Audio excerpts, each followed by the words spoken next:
Vijayanagara channel Hosapete.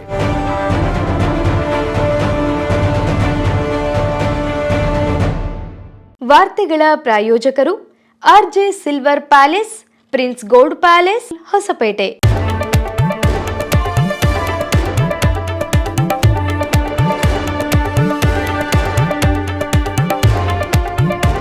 Vijayanagara ವಾರ್ತೆಗಳಿಗೆ ಸ್ವಾಗತ. ನಾನು ಭುವನ ನವೀನ್ ಕುಮಾರ್. ಇದೀಗ ಹೆಡ್ಲೈನ್ಸ್. ದೋಷರಹಿತ ಮತದಾರರ ಪಟ್ಟಿ ಸಿದ್ಧತೆಗೆ ಕಟ್ಟುನಿಟ್ಟಿನ ಕ್ರಮ ಕೈಗೊಂಡ ಜಿಲ್ಲಾಧಿಕಾರಿಗಳು.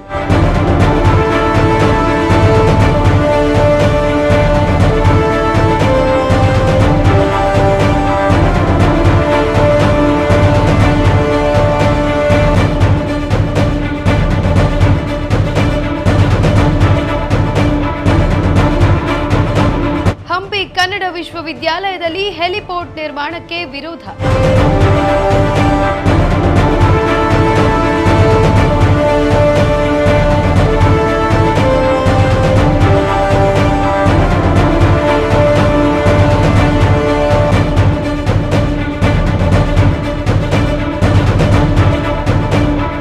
ಕರ್ನಾಟಕ ಬಂದ್ಗೆ ವಿಜಯನಗರದಲ್ಲಿ ನೀರಸ ಪ್ರತಿಕ್ರಿಯೆ.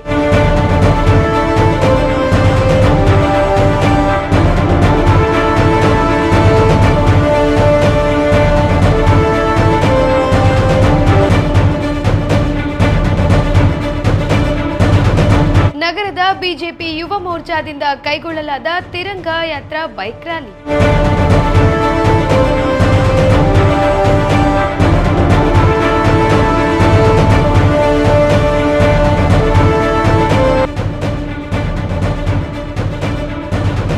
ನಿನ್ನೆ ಸುರಿದ ಮಳೆಗೆ ನೀರಿನಲ್ಲಿ ತೇಲಿದ ತಾಲೂಕು ಕಚೇರಿ ಕಟ್ಟಡ.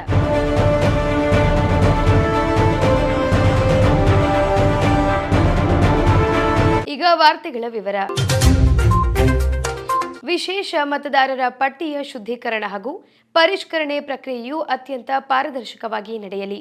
ನಕಲಿ ದಾಖಲೆ ಸಲ್ಲಿಸಿದರೆ ಕ್ರಿಮಿನಲ್ ಪ್ರಕರಣ ದಾಖಲಿಸಲಾಗುತ್ತದೆ. ಅರ್ಹ ಮತದಾರರು ತಮ್ಮ ಹಕ್ಕಿನಿಂದ ವಂಚಿತರಾಗಬಾರದೆಂದು ಮಾನ್ಯ ಜಿಲ್ಲಾಧಿಕಾರಿ ಕವಿತಾ ಎಸ್ ಮನ್ನಿಕೇರಿರವರು ಹೇಳಿಕೆ ನೀಡಿದ್ದಾರೆ.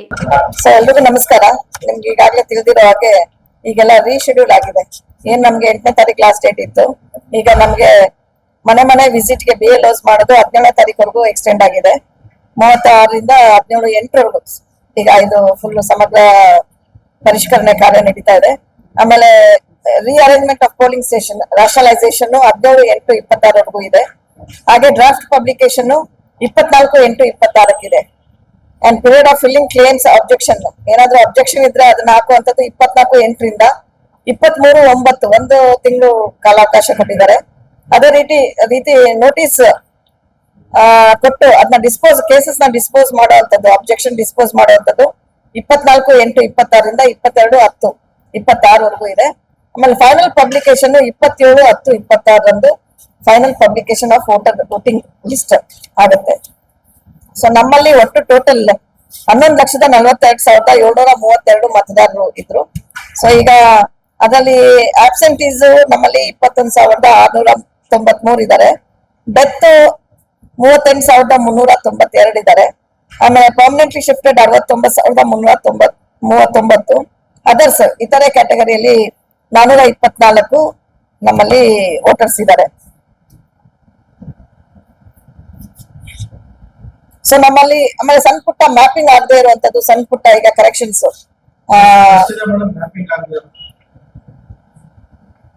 ಮ್ಯಾಪಿಂಗ್ ಮತ್ತೆ ಅನಾಮಲೀಸ್ ಎಲ್ಲ ಸೇರಿ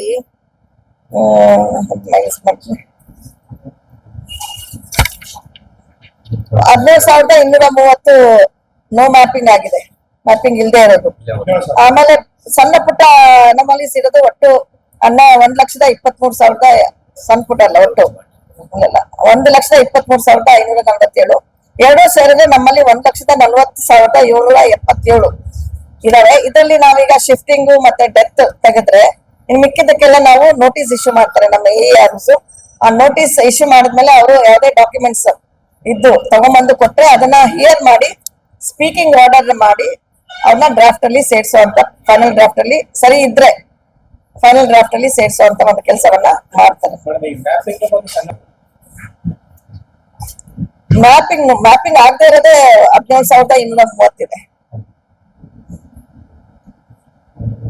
ಹಂಪಿ ಕನ್ನಡ ವಿಶ್ವವಿದ್ಯಾಲಯದ ಆವರಣದಲ್ಲಿ ಹೆಲಿಪೋರ್ಟ್ ನಿರ್ಮಿಸುವ ಪ್ರಸ್ತಾವನೆಗೆ ತೀವ್ರ ವಿರೋಧ ವ್ಯಕ್ತಪಡಿಸಿದ್ದಾರೆ. ವಿಶ್ವವಿದ್ಯಾಲಯದ ಜಮೀನಿನಲ್ಲಿ ಹೆಲಿಪೋರ್ಟ್ ಅಭಿವೃದ್ಧಿಪಡಿಸುವ ಯೋಜನೆಯನ್ನು ವಿಶ್ವವಿದ್ಯಾಲಯ ಆಡಳಿತ ಮಂಡಳಿಯು ಸ್ಪಷ್ಟವಾಗಿ ವಿರೋಧಿಸಿದೆ. ವಿಐಪಿ ಹೆಲಿಕಾಪ್ಟರ್ಗಳ ಲ್ಯಾಂಡಿಂಗ್ ಹಾಗೂ ಟೇಕ್ ಆಫ್ಗಾಗಿ ಜಮೀನು ಹಸ್ತಾಂತರಿಸುವಂತೆ ವಿಜಯನಗರ ಜಿಲ್ಲಾಧಿಕಾರಿಗಳ ಕಚೇರಿಯಿಂದ ಬಂದಿದ್ದ ಮನವಿಗೆ ಜಮೀನು ನೀಡಲು ಸಾಧ್ಯವಿಲ್ಲವೆಂದು ಈಗಾಗಲೇ ವಿಶ್ವವಿದ್ಯಾಲಯವು ಸ್ಪಷ್ಟ ವಿರೋಧ ವ್ಯಕ್ತಪಡಿಸಿದೆ ಎಂದು ಹಂಪಿ ಕನ್ನಡ ವಿಶ್ವವಿದ್ಯಾಲಯದ ಕುಲಸಚಿವ ಡಾಕ್ಟರ್ ವಿರೂಪಾಕ್ಷಿ ಪೂಜಾರಹಳ್ಳಿರವರು ತಿಳಿಸಿದರು. ಕಳೆದ 15 ದಿವಸಗಳ ಪೂರ್ವದಲ್ಲಿ ಜಿಲ್ಲಾಡಳಿತ ಮತ್ತು KSIIDC ಅವರು ನಿಮ್ಮ ವಿಶ್ವವಿದ್ಯಾಲಯದಲ್ಲಿ ಒಂದು ಹೆಲಿಪೋರ್ಟ್ ಅಭಿವೃದ್ಧಿ ಮಾಡೋದಕ್ಕೆ ನಮಗೆ ಜಮೀನು ಬೇಕು ಅಂತೇಳಿ ಒಂದು ಪತ್ರವನ್ನು ಬರೆದಿದ್ದರು. ಆ ಪತ್ರದಲ್ಲಿ ಈಗಾಗಲೇ ಈ ಭಾಗವನ್ನೆಲ್ಲ ಸರ್ವೆ ಮಾಡಿದ್ದೀವಿ, ನಮ್ಮ ಅಧಿಕಾರಿಗಳು ಬಂದು ಇಲ್ಲೆಲ್ಲ ಪರಿಶೀಲನೆ ನಡೆಸಿದ್ದಾರೆ, ನೀವು ಬಿಟ್ಕೊಡೋದು ಒಂದೇ ಬಾಕಿ ಅಂತ ಹೇಳಿ ನಮಗೆ ಒಂದು ಪತ್ರವನ್ನು ಬರೆದಿದ್ದರು. ಇದು ನಮಗೆ ತುಂಬ ಆಶ್ಚರ್ಯವನ್ನು ತಂತು. ಯಾಕೆಂದರೆ ಈ ವಿಶ್ವವಿದ್ಯಾಲಯ ಆರಂಭದಿಂದಲೂ ಇಲ್ಲಿನ ಗಣ್ಯಮಾನ್ಯರಿಗೆ ಹೋಗೋದಕ್ಕೆ ಬರೋದಕ್ಕೆ ಒಂದು ಹೆಲಿಪ್ಯಾಡನ್ನು ಹೊಂದಿದೆ. ಆದರೆ ಇದನ್ನು ಬಿಟ್ಟು ಮತ್ತೆ ಅವರು ಹೆಲಿಪೋರ್ಟ್ ಅಭಿವೃದ್ಧಿ ಮಾಡ್ತೀವಿ ಅಂತ ಹೇಳಿದಾಗ ವಿಶ್ವವಿದ್ಯಾಲಯದ ಗಮನಕ್ಕೆ ತರದಿರನೇ ಇಲ್ಲಿ ಆಯಾ ಇಲಾಖೆಯ ಅಧಿಕಾರಿಗಳನ್ನು ಬಿಟ್ಟು ಸರ್ವೆ ಮಾಡಿಸಿ ಎಲ್ಲ ಮುಗಿಸಿದ್ದೀವಿ, ನೀವು ವಶ ಕೊಡಬೇಕಷ್ಟೇ ಅನ್ನುವಂಥ ಮಾತಿಗೆ ಪತ್ರ ಬರೆದಿರೋದು ನೋಡಿ ನಮಗೆ ಆಶ್ಚರ್ಯ ಆಯಿತು. ಇದನ್ನು ನಾವು ಘನ ಸರ್ಕಾರದ ಒಂದು ಯೋಜನೆ ಆದ್ದರಿಂದ ನಾವು ಸಿಂಡಿಕೇಟ್ ಮುಂದೆ ಇದನ್ನು ಮಂಡಿಸ್ತೋ. ನಾವು ಕುಪ್ಪಳ್ಳಿಯಲ್ಲಿ ಮೊನ್ನೆ ಸಿಂಡಿಕೇಟ್ ನಡೀತು. ಆ ಸಿಂಡಿಕೇಟಲ್ಲಿ ಯಾವ ಸಿಂಡಿಕೇಟ್ ಸದಸ್ಯರು ಕೂಡ ಈ ಬೇಡಿಕೆಯನ್ನು ಮಾನ್ಯ ಮಾಡಬೇಡಿ ಅಂತ ಸೂಚಿಸಿದ್ದಾರೆ. ಜೊತೆಗೆ ಈ ಹೆಲಿಪೋರ್ಟ್ ಅಭಿವೃದ್ಧಿ ಇಲ್ಲಿ ಪ್ರವಾಸೋದ್ಯಮಕ್ಕೆ ಅಭಿವೃದ್ಧಿ ಆಗೋ ಒಂದು ನಿಟ್ಟಿನಲ್ಲಿ ಮಾಡ್ತೀವಿ ಅಂತ ಏನು ಹೇಳ್ತಾ ಇದ್ದಾರೆ ಅದು ಸ್ವಾಗತಾರ್ಹವೇ. ಯಾಕೆಂದರೆ ಹಂಪಿ ಇಲ್ಲಿ ವಿಶ್ವ ಪರಂಪರೆಯ ತಾಣ, ಇಡೀ ದೇಶದಲ್ಲೇ ಒಂದು ಪ್ರಸಿದ್ಧವಾದಂಥ ಒಂದು ಪ್ರವಾಸ ಕೇಂದ್ರ, ಐತಿಹಾಸಿಕ ಕೇಂದ್ರ. ಆದರೆ ಅದಕ್ಕೆ ನಮ್ಮ ವಿಶ್ವವಿದ್ಯಾಲಯದ ಜಮೀನಲ್ಲೇ ಮಾಡ್ತೀವಿ ಅನ್ನುವಂಥದ್ದು ನಿಜವಾಗ್ಲೂ ಕೂಡ ಬಹಳ ದುರದೃಷ್ಟಕರ. ಯಾಕೆಂದರೆ ಈ ಕನ್ನಡ ವಿಶ್ವವಿದ್ಯಾಲಯದ 670 ಎಕರೆ ಏನು ಜಮೀನಿದೆ, ಈ ಜಾಗದಲ್ಲಿ ನಾವು ಒಂದು ದಟ್ಟವಾದಂಥ ಒಂದು ಅರಣ್ಯವನ್ನು ನಿರ್ಮಿಸಿದ್ದೇವೆ. ಮತ್ತು ಒಂದು ವಿಶ್ವವಿದ್ಯಾಲಯದ ಒಂದು ಆಡಳಿತ ವ್ಯವಸ್ಥೆ ಆಗಲಿ ಅಥವಾ ವಿಶ್ವವಿದ್ಯಾಲಯದ ವಿದ್ಯಾರ್ಥಿಗಳಾಗಲಿ ಇಲ್ಲಿ ಮೊದಲಿನಿಂದಲೂ ಕೂಡ ನಿಶ್ಶಬ್ದತೆಯನ್ನು ಮತ್ತು ಶಾಂತಿಯನ್ನು ಕಾಪಾಡಿಕೊಂಡು ಬಂದಿದೆ. ಇಲ್ಲಿ ಹೆಲಿಪೋರ್ಟ್ ಅಭಿವೃದ್ಧಿ ಮಾಡಿದಾಗ ಏನಾಗುತ್ತೆ, ಇದೊಂದು ರೀತಿ ಈ ಸ್ಥಳ ವಾಣಿಜ್ಯೀಕರಣಗೊಂಡು ಹೋಗೋರು ಬರೋರು ಹೆಚ್ಚಾಗ್ತಾರೆ, ವಾಣಿಜ್ಯದ ಚಟುವಟಿಕೆಗಳು ನಡೀತವೆ. ಆಗ ವಿಶ್ವವಿದ್ಯಾಲಯದ ಒಂದು ವಾತಾವರಣಕ್ಕೆ ಧಕ್ಕೆ ಬರ್ತದೆ, ಇಲ್ಲಿನ ಶೈಕ್ಷಣಿಕ ವಾತಾವರಣಕ್ಕೂ ಧಕ್ಕೆ ತಂದಂಗಾಗ್ತದೆ. ಮತ್ತು ಹೆಲಿಪೋರ್ಟ್ನಿಂದ ಶಬ್ದ ಮಾಲಿನ್ಯ ಉಂಟಾಗ್ತದೆ. ಬಹಳ ಮುಖ್ಯವಾಗಿ ಈ ನಮ್ಮ 700 ಎಕರೆ ದಟ್ಟವಾದ ಅರಣ್ಯದಲ್ಲಿ ಅನೇಕ ಕಾಡು ಮೃಗಗಳಿವೆ, ಪಶು ಪಕ್ಷಿಗಳಿವೆ, ಜೊತೆಗೆ ಹಾವು, ಮುಂಗುಸಿ ಮುಂತಾದಂಥ ಪ್ರಾಣಿಗಳು ಇವೆ. ಇವೆಲ್ಲದಕ್ಕೂ ಕೂಡ ನಿಜವಾಗಲೂ ಕೂಡ ತೊಂದರೆ ಉಂಟಾದಂಗೆ ಆಗ್ತದೆ. ಹೀಗಾಗಿ ವಿಶ್ವವಿದ್ಯಾಲಯದ ಯಾವೊಬ್ಬ ಅಧ್ಯಾಪಕರಾಗಲಿ, ವಿದ್ಯಾರ್ಥಿಗಳಾಗಲಿ ಮತ್ತು ಸಿಂಡಿಕೇಟ್ ಸದಸ್ಯರಾಗಲಿ ಯಾರೂ ಕೂಡ ಈ ಸರ್ಕಾರದ ಪ್ರಸ್ತಾವನೆಯನ್ನು ಒಪ್ಪಿಕೊಂಡಿಲ್ಲ. ವಿಶ್ವವಿದ್ಯಾಲಯದ ಬೆಳವಣಿಗೆಗೆ ನಮ್ಮ ಜಿಲ್ಲಾಡಳಿತ ಮತ್ತು ಸರ್ಕಾರ ಇನ್ನೂ ಹೆಚ್ಚಿನ ನೆರವನ್ನು ನೀಡಬೇಕು. ಅದು ಬಿಟ್ಟು ಇಲ್ಲಿನ ಜಾಗದಲ್ಲೇ ಹೆಲಿಪೋರ್ಟ್ ಮಾಡ್ತೀನಿ ಅನ್ನೋದಕ್ಕೆ ವಿಶ್ವವಿದ್ಯಾಲಯದ ಎಲ್ಲರ ಒಂದು ವಿರೋಧ ಇದೆ. ಇದಕ್ಕೆ ಕಾರಣ ಈ ವಾತಾವರಣ ಆಗಿದೆ. ಇಲ್ಲಿ ಬಂದು ಎಲ್ಲರೂ ಕೂಡ ಒಂದು ಸರಿ ನೋಡಿ, ಈ ವಾತಾವರಣವನ್ನು ನೋಡಿದ ಮೇಲೆ ಇಲ್ಲಿ ಯಾವುದೇ ಒಂದು ರೀತಿ ನಿರ್ಮಾಣಕ್ಕೆ ಯಾವುದೂ ಕೂಡ ಒಂದು ಮನಸ್ಸು ಬರೋದಿಲ್ಲ. ಅಷ್ಟು ಪ್ರಶಾಂತವಾದಂಥ ದಟ್ಟ ಹಸಿರಿನಿಂದ ಕೂಡಿದಂಥ ಒಂದು ಈ ಬಳ್ಳಾರಿ ಜಿಲ್ಲೆಯಲ್ಲಿಯೇ ಅಪರೂಪವಾದಂಥ ಒಂದು ಜೀವವೈವಿಧ್ಯವುಳ್ಳ, ಸಸ್ಯ ವೈವಿಧ್ಯವುಳ್ಳಂಥ ಒಂದು ಪ್ರದೇಶ ಕನ್ನಡ ವಿಶ್ವವಿದ್ಯಾಲಯದ ಈ ವಿದ್ಯಾರಣ್ಯ ಆವರಣ ಆಗಿದೆ. ಈ ಮೂಲಕ ನಾನು ಸರ್ಕಾರಕ್ಕೆ ಮನವಿ ಮಾಡಿಕೊಳ್ಳೋದೇನು ಅಂದರೆ, ಸುತ್ತಮುತ್ತ ಬೇಕಾದಷ್ಟು ಸರ್ಕಾರಿ ಜಾಗಗಳಿವೆ, ಆ ಜಾಗದಲ್ಲಿ ಹೆಲಿಪೋರ್ಟನ್ನು ಅಭಿವೃದ್ಧಿ ಮಾಡಲಿ. ಅದನ್ನು ಬಿಟ್ಟು ವಿಶ್ವವಿದ್ಯಾಲಯದ ಜಮೀನೇ ಬೇಕು, ಇಲ್ಲೇ ಅಭಿವೃದ್ಧಿ ಮಾಡ್ತೀವಿ ಅನ್ನುವಂಥ ಪ್ರಸ್ತಾವನೆಯನ್ನು ದಯವಿಟ್ಟು ಜಿಲ್ಲಾಡಳಿತ, ಜಿಲ್ಲಾಧಿಕಾರಿಗಳು ಮತ್ತು ಸ್ಥಳೀಯ ಶಾಸಕರುಗಳು ಹಾಗೂ ಮೇಲಿನ ಅಧಿಕಾರಿಗಳು ಕೂಡ ಆ ಒಂದು ಪ್ರಸ್ತಾವನೆಯನ್ನು ಕೈ ಬಿಡಬೇಕು ಅಂತ ನಾನು ಈ ಮೂಲಕ ನಿಮ್ಮಲ್ಲಿ ಮನವಿಯನ್ನು ಮಾಡ್ಕೋತೇನೆ. ಕರ್ನಾಟಕ ಬಂದ್ಗೆ ವಿಜಯನಗರ ಜಿಲ್ಲೆಯಲ್ಲಿ ಕೇವಲ ನೈತಿಕ ಬೆಂಬಲ ದೊರೆತಿದೆ. ಎಂದಿನಂತೆ ಸಾರಿಗೆ ಬಸ್ಗಳು, ಆಟೋ ಸೇರಿದಂತೆ ಖಾಸಗಿ ವಾಹನಗಳ ಸಂಚಾರ ನಡೆದಿದೆ. ಪ್ರತಿದಿನದಂತೆ ಶಾಲಾ ಕಾಲೇಜು, ವ್ಯಾಪಾರ ವಹಿವಾಟು ಮುಂದುವರೆದಿದೆ. ಮುಂಜಾಗ್ರತಾ ಕ್ರಮವಾಗಿ ಪೊಲೀಸ್ ಬಿಗಿ ಬಂದೋಬಸ್ತ್ ಮಾಡಲಾಗಿತ್ತು.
ಪ್ರಧಾನಮಂತ್ರಿ ನರೇಂದ್ರ ಮೋದಿಜಿರವರ ಸಂದೇಶದಂತೆ ಹರ್ ಘರ್ ತಿರಂಗ ಕಾರ್ಯಕ್ರಮದ ಪ್ರಯುಕ್ತ ವಿಜಯನಗರ ಜಿಲ್ಲೆಯ ಬಿಜೆಪಿ ಮಂಡಲ ಯುವ ಮೋರ್ಚಾದಿಂದ ನಗರದ ವಡಕರಾಯ ದೇವಸ್ಥಾನದಿಂದ ತಿರಂಗ ಯಾತ್ರಾ ಬೈಕ್ ರ್ಯಾಲಿಯನ್ನು ಹಮ್ಮಿಕೊಳ್ಳಲಾಗಿತ್ತು.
ಇವತ್ತಿನ ದಿವಸ ಹೊಸಪೇಟೆಯಲ್ಲಿ ಯುವ ಮೋರ್ಚಾದ ವತಿಯಿಂದ ಬೈಕ್ ರ್ಯಾಲಿಯನ್ನು ಮಾಡ್ತಾ ಇದ್ದೀವಿ. ನಮ್ಮ ದೇಶದ ಹೆಮ್ಮೆಯ ಪ್ರಧಾನಮಂತ್ರಿಗಳಿರ್ತಕ್ಕಂಥ ನರೇಂದ್ರ ಮೋದಿಜಿಯವರ ಕರೆಯ ಮೇರೆಗೆ ಹರ್ ಘರ್ ತಿರಂಗ ಯಾತ್ರೆಯನ್ನು ಮಾಡ್ತಾ ಇದ್ದೀವಿ. ಇವತ್ತು ಸ್ವಾತಂತ್ರ್ಯೋತ್ಸವ ಅನ್ನೋದು ಕೇವಲ ಸರ್ಕಾರಿ ಕಾರ್ಯಕ್ರಮ ಆಗದೆ ನಮ್ಮ ಮನದ ಹಬ್ಬ ಆಗಬೇಕು. ಪ್ರತಿ ಮನೆಯ ಮೇಲೆ, ನಮ್ಮ ವ್ಯಾಪಾರ ಸ್ಥಳದಲ್ಲಿ, ಅಂಗಡಿಗಳ ಮೇಲೆ ಎಲ್ಲಲ್ಲಿ ಕೂಡ ತ್ರಿವರ್ಣ ಧ್ವಜ ರಾರಾಜಿಸಬೇಕು. ದೇಶಭಕ್ತಿ ಅನ್ನೋದು ಪ್ರತಿಯೊಬ್ಬ ಭಾರತೀಯನಿಗೂ ಸ್ಫುರಿಸಬೇಕು ಅನ್ನೋ ದೃಷ್ಟಿಯಿಂದ ಇವತ್ತು ನಮ್ಮ ಹೊಸಪೇಟೆಯ ಯುವ ಮೋರ್ಚಾ ವತಿಯಿಂದ ಬೈಕ್ ರ್ಯಾಲಿಯನ್ನು ಆಯೋಜನೆ ಮಾಡಿದ್ದೇವೆ. ನಮ್ಮೆಲ್ಲ ಯುವ ಮೋರ್ಚಾದ ಕಾರ್ಯಕರ್ತರಿಗೆ ಈ ಮೂಲಕ ಅಭಿನಂದನೆ ಸಲ್ಲಿಸ್ತಾ ಹರ್ ಘರ್ ತಿರಂಗ ಒಂದು ಅಭಿಯಾನವನ್ನು ಎಲ್ಲರೂ ಕೂಡ ಯಶಸ್ವಿ ಮಾಡಲಿಕ್ಕೆ ಶ್ರಮಿಸುತ್ತಿದ್ದಾರೆ. ಅವರಿಗೆಲ್ಲ ಧನ್ಯವಾದ ತಿಳಿಸ್ತೇನೆ. ವಿಜಯನಗರ ಜಿಲ್ಲೆಯ ಹೊಸಪೇಟೆಯಲ್ಲಿ ನಿನ್ನೆ ಸುರಿದ ಸಣ್ಣ ಮಳೆಗೆ ನಗರದ ತಾಲೂಕು ಕಚೇರಿಯು ನೀರಿನಲ್ಲಿ ತೇಲುವಂತಾಗಿದೆ. ಈ ಕಟ್ಟಡ ನಿರ್ಮಾಣವಾಗಿ 10 ವರ್ಷಗಳೇನೂ ಆಗಿಲ್ಲ. ಕೇವಲ 2-3 ವರ್ಷಗಳ ಹಿಂದಷ್ಟೇ ಲೋಕಾರ್ಪಣೆಗೊಂಡಿದೆ. ತಾಲೂಕು ಕಚೇರಿ ಕಟ್ಟಡದ ಫಸ್ಟ್ ಫ್ಲೋರ್ನಲ್ಲಿ ಅಂಬೇಡ್ಕರ್ ಅಭಿವೃದ್ಧಿ ನಿಗಮ, ಕರ್ನಾಟಕ ಗೃಹ ಮಂಡಳಿ ಹಾಗೂ ಪಿಂಚಣಿ ಇಲಾಖೆ ಹೀಗೆ 3 ಮುಖ್ಯ ಕಚೇರಿಗಳು ಕಾರ್ಯನಿರ್ವಹಿಸುತ್ತಿವೆ. ನಿನ್ನೆ ಸುರಿದ ಮಳೆಯಿಂದಾಗಿ ನೀರು ಕಚೇರಿಯೊಳಗೆ ನುಗ್ಗಿದ್ದು ಸಿಬ್ಬಂದಿಯೇ ಗೋಡೆಗೆ ರಂಧ್ರ ಕೊರೆಸಿ ನೀರನ್ನು ಹೊರಹಾಕಿದ್ದಾರೆ.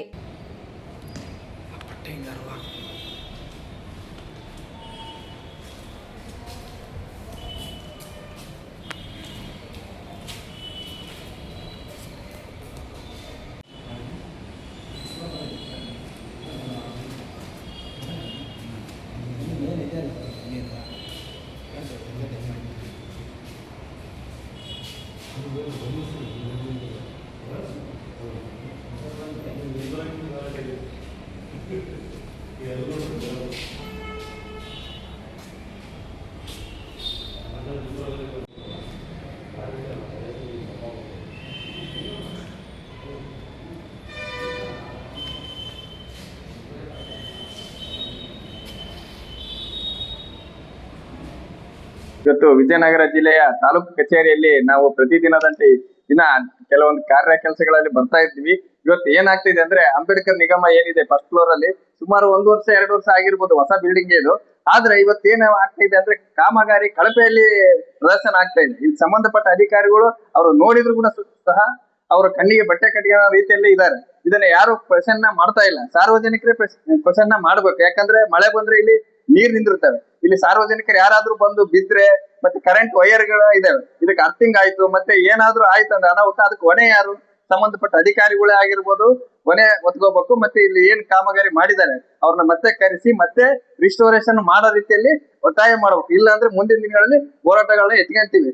ಮೊದಲು ಈ MLA ಗಳೂ ಸರಿಯಾಗಿ ಇಲ್ಲಿ ಹಾಸ್ಪಿಟಲ್ ಸಿಗ್ತಾ ಇಲ್ಲ. ಸುಮಾರು ದಿನಗಳಿಂದ ಬರೀ ಬೆಂಗಳೂರು ಮತ್ತೆ ಬೇರೆ ಬೇರೆ ಕಡೆ ಹೋಗ್ತಾ ಇದ್ದಾರೆ. ಅವ್ರು ಏನ್ ಮಾಡ್ತಾರೆ? ನಾವ್ ಯಾಕೆ ಗೆಲ್ಸಿರೋದು ಅವ್ರನ್ನ? ಸಾರ್ವಜನಿಕರಿಗೆ ಹಿತದೃಷ್ಟಿಯಿಂದ ಸಾರ್ವಜನಿಕರಿಗೆ ಒಳ್ಳೇದಾಗ್ಲಂತ ನಾವು ಕಲಿಸಿದ್ರೆ, ಗೆಲ್ಲಿಸಿ ಅವ್ರನ್ನ ವಿಧಾನಸೌಧ ಕಳಿಸಿದ್ರೆ ಅವ್ರು ಅಲ್ಲೇ ಕುಂತ್ಕೊಂಡ್ರೆ ಇಲ್ಲಿ ಸಮಸ್ಯೆಗಳು ಯಾರು ಬಗೆಹರಿಸ್ತಾರೆ? ಈ ರೀತಿ ಆದ್ರೆ ಅವ್ರ ಮನೆ ಮುಂದೆ ನಾವು ಧರಣಿ ಕುಂತ್ಕೊಂಡು ಹೊಸಪೇಟೆಯಲ್ಲಿ ಸಾಕಷ್ಟು ಸಮಸ್ಯೆಗಳಿದೆ, ಅವನ್ನೆಲ್ಲ ಬಗೆಹರಿಸ್ಬೇಕಂತ ನಾವು ಒತ್ತಾಯ ಮಾಡ್ತೇವೆ. ಅದಕ್ಕಿಂತ ಮುಂಚೆ ಅವರೇ ಎಚ್ಚೆತ್ಕೊಂಡು ಹೊಸಪೇಟೆ ಎಲ್ಲ ನಾನಾ ಮೂಲೆಯಲ್ಲಿ ತಿರುಗಾಡಿ ಇಲ್ಲಿರ್ತಕ್ಕಂಥ ಸಮಸ್ಯೆಗಳನ್ನ ಆಲಿಸಿ ಅದಕ್ಕೆ ಪರಿಹಾರ ರೀತಿಯಲ್ಲಿ ಮಾಡ್ಬೇಕು. ಮೊದಲನೇದಾಗಿ ಈ ಬಿಲ್ಡಿಂಗ್ ನ ಏನಿದೆ ರಿಸ್ಟೋರೇಷನ್ ಮತ್ತೆ ಮಾಡ್ಬೇಕಂತ ಈ ಮುಖಾಂತರ ಒತ್ತಾಯ ಮಾಡ್ತೇವೆ. ಎಲ್ರಿಗೂ ನಮಸ್ಕಾರ.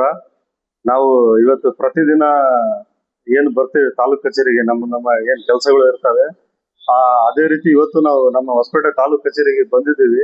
ಬಂದ್ರೆ ಇಲ್ಲಿ ಮೊದಲೇ ಮಾಡಿಯಲ್ಲಿ ಏನು ಕೊಠಡಿ ಸಂಖ್ಯೆ 1 ಇದೆ, ಅದು ಅಂಬೇಡ್ಕರ್ ಅಭಿವೃದ್ಧಿ ನಿಗಮಕ್ಕೆ ಏನ್ ಕೊಟ್ಟಿದ್ದಾರೆ, ಆ ಒಂದು ಏನ್ ಕೊಠಡಿ ಇದೆ, ನಾವು ಆ ಕೊಠಡಿ ಒಳಗಡೆ ನಾವು ಒಂದು ಕೆಲಸದ ನಿಮಿತ್ತ ಬಂದಿದ್ದೀವಿ. ಬಂದು ನೋಡ್ತೀವಿ, ನಿನ್ನೆ ಸ್ವಲ್ಪ ಮಳೆ ಆಗಿದೆ, ಏನು ಅಂತ ಏನ್ ದೊಡ್ಡ ಮಳೆ ಇಲ್ಲ.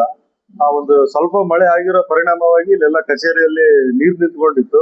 ಇದನ್ನೆಲ್ಲ ನೋಡ್ಬಿಟ್ಟು ನಾವೇ ಆಶ್ಚರ್ಯ ಆದ್ವಿ. ಏನ್ ಅಂದಾಜು 2022-23ರಲ್ಲಿ ಈ ಒಂದು ಕೊಠಡಿ ಬಹುಶಃ ಕಾಮಗಾರಿ ಮುಕ್ತಾಯವಾಗಿರುತ್ತದೆ.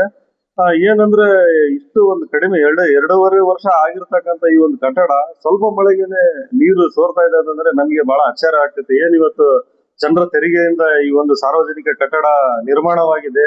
ಈ ಏನ್ ಸಂಬಂಧಪಟ್ಟಿರ್ತಕ್ಕಂಥ ಗುತ್ತಿಗೆದಾರ ಏನಿದ್ದಾನೆ ಅದು ಆತ ಕಳಪೆ ಕಾಮಗಾರಿ ಮಾಡಿ ಇವತ್ತು ಸಾರ್ವಜನಿಕರ ತೆರಿಗೆಯನ್ನು ವಂಚನೆ ಮಾಡಿದ್ದಾನೆ. ಆದ್ದರಿಂದ ಕೂಡಲೇ ಸಂಬಂಧಪಟ್ಟಿರ್ತಕ್ಕಂಥ ಇಲಾಖಾ ಅಧಿಕಾರಿಗಳು ಸಂಬಂಧಪಟ್ಟಿರ್ತಕ್ಕಂಥ ಗುತ್ತಿಗೆದಾರಿ ಕರೆಸಿ ಆತನಿಗೆ ತಕ್ಕ ಪಾಠ ಕಲಿಸಿ ಮುಂದೆ ಈ ರೀತಿ ಕಳಪೆ ಕಾಮಗಾರಿ ಆಗದೆ ಇರೋ ರೀತಿ ಕ್ರಮ ವಹಿಸಬೇಕು. ಮತ್ತು ಈ ಒಂದು ಏನ್ ನೀರು ನಿಲ್ತಾ ಇದೆ ಇದನ್ನ ಕೂಡಲೇ ಈ ಒಂದು ಸಮಸ್ಯೆನ ತಾತ್ಕಾಲಿಕವಾಗಿ ಒಂದು ಪರಿಹಾರವನ್ನು ಕಂಡುಕೊಳ್ಬೇಕಂತೇಳಿ ನಾನು ಮನವಿ ಮಾಡ್ತಾ ಇದ್ದೇನೆ. ಇಲ್ಲಿಗೆ ವಾರ್ತಾ ಪ್ರಸಾರ ಮುಕ್ತಾಯವಾಯಿತು. ಮತ್ತೆ ಮುಂದಿನ ವಾರ್ತಾ ಪ್ರಸಾರದಲ್ಲಿ ಭೇಟಿಯಾಗೋಣ.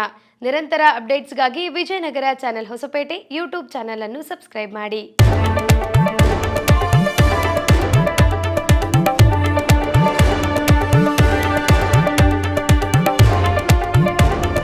ವಾರ್ತೆಗಳ ಪ್ರಾಯೋಜಕರು RJ silver palace, prince gold palace, Hosapete.